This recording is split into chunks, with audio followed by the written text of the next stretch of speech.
Il piano regolatore generale del Comune di Favara non è stato annullato nella sua totalità dal TAR. Il Tribunale amministrativo regionale, infatti, ha annullato solo il decreto assessoriale dell'11 gennaio 2019, per cui rimane in vigore il PRG adottato precedentemente, ovvero quello con la delibera numero 13 del febbraio 2015, comprese le osservazioni presentate dai cittadini. Lo sostiene in una nota il consigliere comunale di Fratelli d'Italia del comune di Favara, Gerlando Nobile.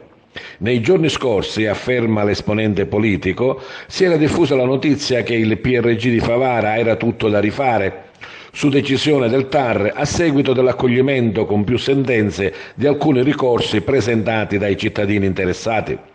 Il consigliere Gerlando Nobile, per chiarire questi aspetti, unitamente alla parlamentare regionale Giusy Savarino, si è recato presso l'assessorato Territorio e Ambiente, Dipartimento Urbanistica, dove ha incontrato il direttore generale architetto Calogero Beringheli, al quale ha sottoposto la problematica.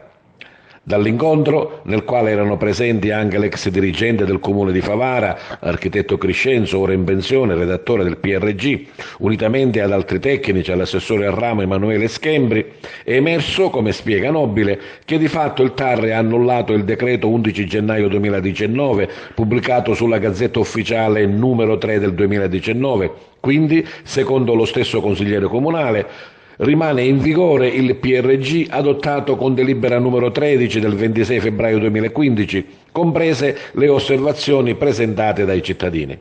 In ragione di ciò, evidenzia il consigliere Nobile, l'amministrazione comunale, con l'ausilio dei propri uffici, dovrà provvedere ad intraprendere una interlocuzione ufficiale con gli uffici regionali.